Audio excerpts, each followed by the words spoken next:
Hello, my fellow makers. Welcome back to Kalaakaar Makerspace. Today, I will share my personal experience and insights. I'm super excited to talk about a recent project I completed, building this beautiful home without the help of an engineer. It's been quite a journey and I learned a lot. Stay tuned to learn all about the types of the cement and which one is best for you. Plus, I'll share some golden tips at the end of the video which won't break the bank. So for your convenience, I have divided this video into 4 easy parts so you can follow step by step. First, cement types, price variation and when to buy cement, concrete mixing, concrete pumping, when to pour the concrete. Let's begin with the fundamentals. Yes, cement, the backbone of any construction project. Did you know that there are two types of cements? Ordinary Portland cement OPC and Portland Pozzolana cement PPC. Understanding the difference is crucial for your building. Have you ever stood in awe of a monument or massive sculpture and wondered how they have stood strong for centuries? The secret sauce is limestone. Ancient builders knew this magic. When limestone is exposed to water and air, it forms a rock-solid bond. This is why those structures have lasted for ages. Modern cements also include a bit of limestone. Along with that, they have a lot of ash and other chemicals. Now let's break down OPC and PPC to understand which one is the right one for you. OPC is known for its quick curing time. It hardens fast, which is why it is the go-to choice for modern, speedy construction projects. It's often labeled as grade 53. PPC, on the other hand, takes its sweet time to cure but offers remarkable durability over time. It is known as grade 43. Choosing between these two is like choosing between a fast car and a reliable SUV. Each has its own place and use. Still confused about OPC and PPC? Wait, let me make it simple for you. Choose between OPC and PPC depends upon your timeline and longevity goals. When you use PPC, the curing time can be as long as 21 to 30 days. The longer curing time it takes, the stronger the building it becomes. OPC, however, can harden within few hours. This quick curing makes OPC ideal for faster projects. But the downside is the building constructed with OPC may degrade faster, sometimes within just 30 years. If you have time and if you want the structure to stand the test of time, then go for PPC. If speed is your game, then OPC it is. Keep in mind that the OPC is a little bit more expensive than PPC. Let's talk about the pricing. Yeah, I do know that the pricing is an important aspect. Cement prices can fluctuate with seasons. During the rainy season, demand drops and the prices go up. But just after the rains, prices drop even a little further and then they shoot up. For instance, in Maharashtra, it is best to buy the cement after July when the prices are generally low. Be cautious of bulk buying deals. You won't save much, just the transport. The real saving comes from reducing labor cost and ensuring proper storage of the cement to prevent moisture damage. In my case, I avoided stocking up on the cement because of the high moisture content in my area. It's even raining right now. Also, the availability of transport so that I can get it whenever I need it. Even a wet blow of air can solidify your cement, so proper storage is very crucial. Now it's time to discuss the second most important step, which is concrete mixing. Ready mix concrete, that is RMC, is convenient for large quantities. But for smaller batches, you will be often mixing it by hand or as we call it here, haath palti.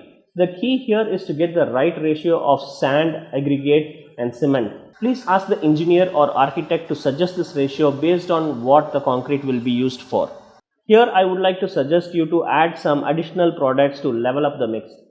When new concrete is mixed, Dr. Fixit LW Plus is a game changer. It is a chemical compound that enhances your concrete properties. Whereas in repairs, URP should be used. For instance, waterproofing and fixing leaks, use Dr. Fixit URP. Whereas when a fresh concrete is used, LW+. It prevents all the leakages down the line. Using the current amount of this compound is crucial as well. For hand mixing, you should use about 200 milliliters of Dr. Fixit per baggage. Adding more will not give a lot of strength. Too much can cause the concrete to overheat and crack. For RMC, make sure that you use the chemicals which come by the truck just within 2 hours from the time it leaves the factory. If you think that it is going to take longer to empty the RMC vehicle, then ask the factory for a chemical which does not let the mix harden fast. Next up, concrete pumping.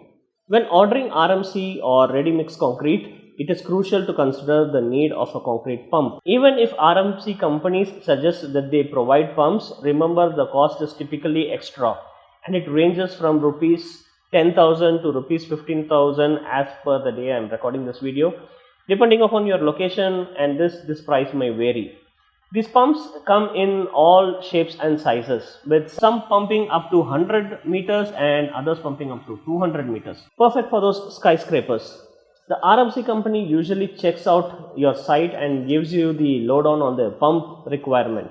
As per my experience, for smooth operation, I always made sure that the pump is rolled in early, at least 2 to 3 hours before the RMC truck arrives. This gives enough time to set up the pipes for pouring the concrete.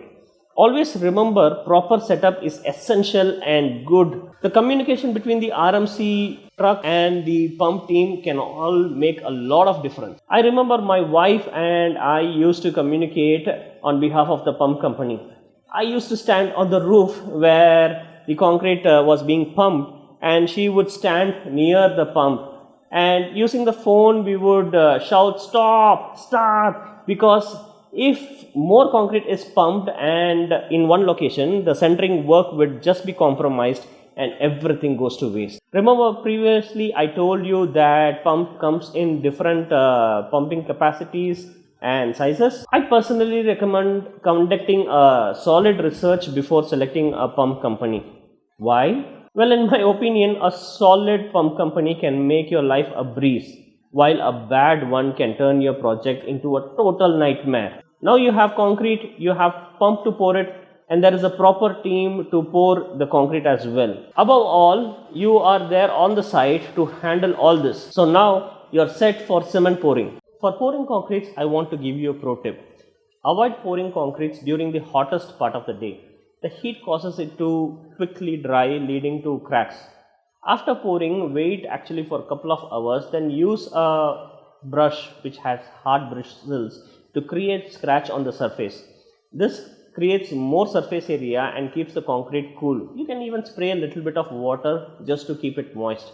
Guys, you must remember that finding a good ready-mix concrete broker can also save a lot of money. Yes, there are brokers for this. Brokers have good connections with various RMC companies and can get you the best deal. But always check the reputation of the supplier to ensure that you are getting the quality material what you have asked for. Now let's come to the calculation. Alright, the important question is, how much concrete do you need for a particular project? Open your brains up, because you are going to do a little bit of math here. RMC is ordered or measured in meter cube. Let's suppose you have a roof of 10 by 10 feet. What you have to do is first convert everything that is into feet or inches into meters. So 10 feet would be 3 meters. Usually a roof is filled up to 6 inches.